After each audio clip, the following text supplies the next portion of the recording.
Uite, drăguța s-a pus să doarmă. Salutare motoriștilor, astăzi, bine, nu doarme, doar stă puțin ațipită. Cred că majoritatea proprietarilor au avut cel puțin această problemă, cel puțin o dată, cu cadrul de bord, făcut dintr-un plastic foarte, foarte prost. Bun, și am făcut noi aici o mare invenție, deci asta e dintr-un aluminiu mai dur și aici am făcut din plastic. Da, ar fi trebuit să facă așa tot rameilul, nu doar cadrul de bord. În fine, după, cred că 3 sau 4 ore de munci cu tata, am reușit să facem aici alte două urechi din metal, frumos prinsă în jos, apoi prinsă în laterale, găuri și aici și e țapă. Bine, trebuie să montez la loc, cel mai mare chin, e ușor să o dai jos, mult mai greu să pui înapoi la loc. Și astăzi ne-au venit și jucăriile astea. Ce avem noi aici? Avem plăcuțe față, spate, 4 pe fiecare etrier plus spate. Eu o să montez carena față, tot botul motocicletei, și după o să mă apuc de plăcuțe, deci asta o să fie practic un tutorial cum să schimbi plăcuțele la motocicletă. Bun, în primul rând de ce avem nevoie? Să șterge puțin camera. Avem o dată un nimbus cu o cheie cu cricket, ceva perie, o să curățăm puțin și etrierul și spray de frâne. Bun. Începem prin a da etrierii jos, cam greu cu o mână, dar ne descurcăm. Ăștia nu trebuie strânși foarte tare pentru că oricum nu are unde pleca de aici. Am întâlnit persoane care, chiar și motociclete la care erau strânși ăștia într-un mare, mare stil, mare sens.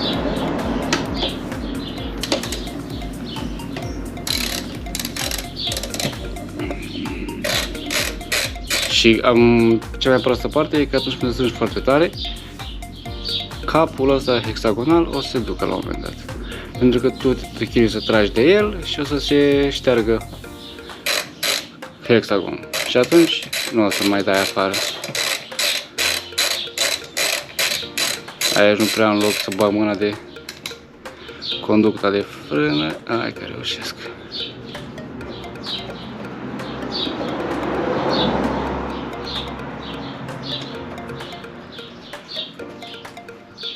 Da, și m-am gândit să fac tutorialul ăsta pentru că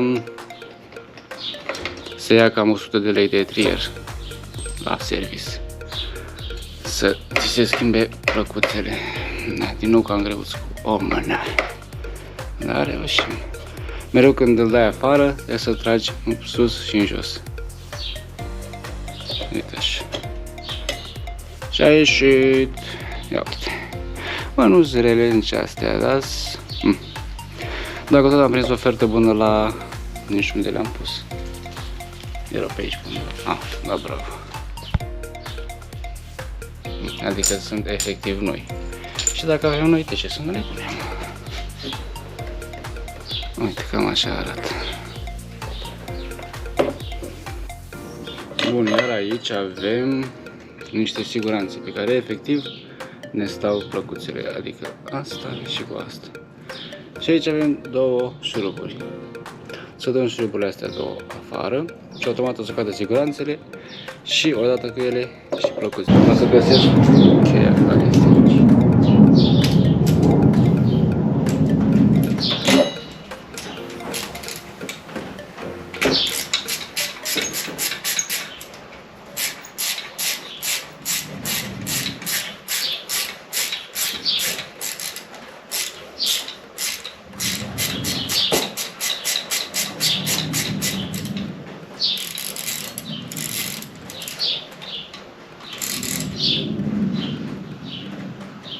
Asta a fost strâns mai puternic, se pare.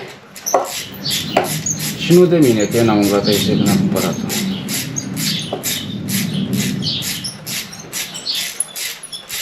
Astea nu o să se desfleteze la infinit, pentru că nu au filet până la capăt. Au filet doar până aici. Și cum trebuie să cumva împinse bolțurile.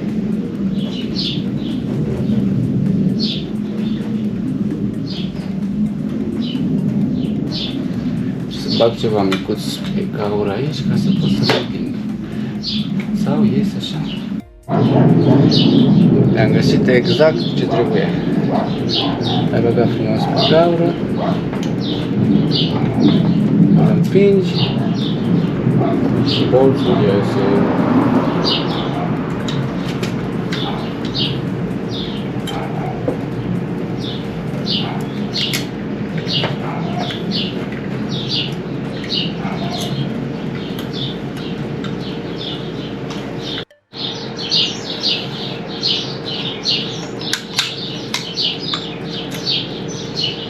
Aici bolțul și uite cum cad două bucăți. Exact la fel o să facem și în partea asta.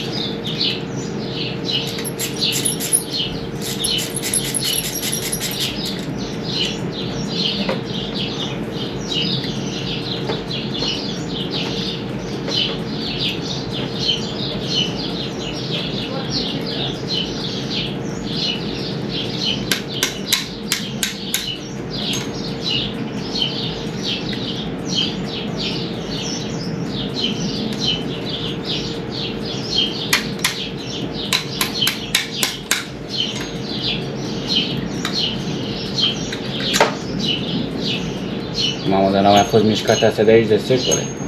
De-aia am zis de spray de frână. Vezi, curățate și astea. Am scos și siguranța. Încercați să le puneți exact cum le scoateți, să nu cumva să nu fie probleme la montaj. Și bum, au căzut și plăcuțele. Mamă, dar zine, rău, mă. Uite, asta deci are carne. Nici nu e rea, efectiv chiar nu sunt rele. Adică au carne, dar uzură inegală. Da, genial. Ai luat spray de frână, sau mă rog, spray de discuri. Și l-am mai curățat și deja o dată. De-aia am lăsat așa de goasă, de-aia am și pus cârpa asta jos aici.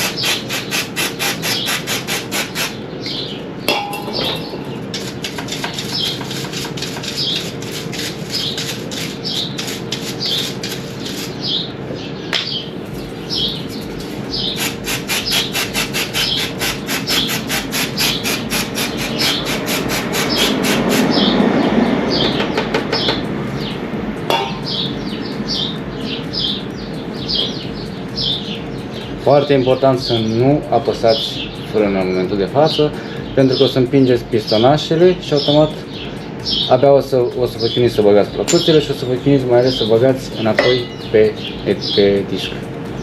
Deci ideea e ca așa vine urechea asta și urechea asta. Uite, vezi?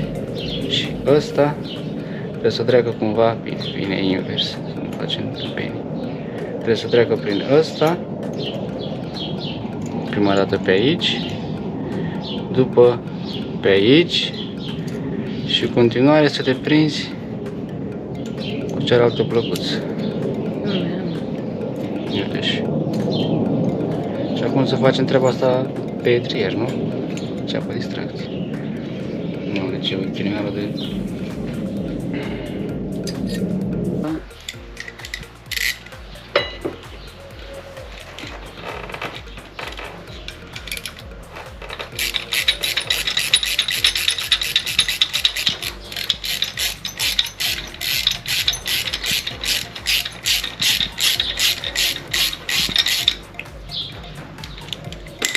A trecut și pe acolo și pe acolo și pe unde se vede bine. Stai să depărtez ureaca.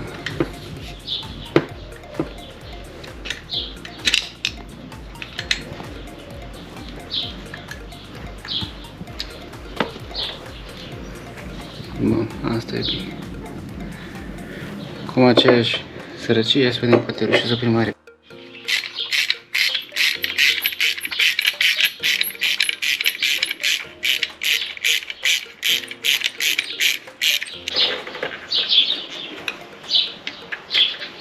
Bun, și de ce trebuie să le îndepărtezi așa? Păi ca să poți să pui înapoi pe disc. Bun.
Da, după lupte seculare.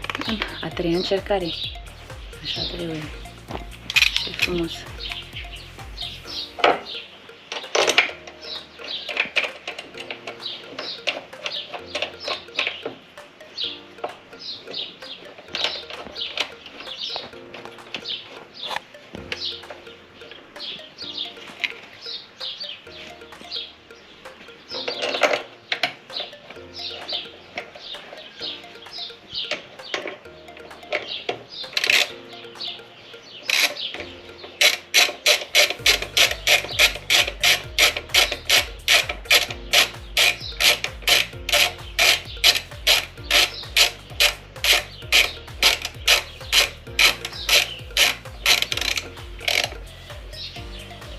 Atât. Nu ca ultimul retard.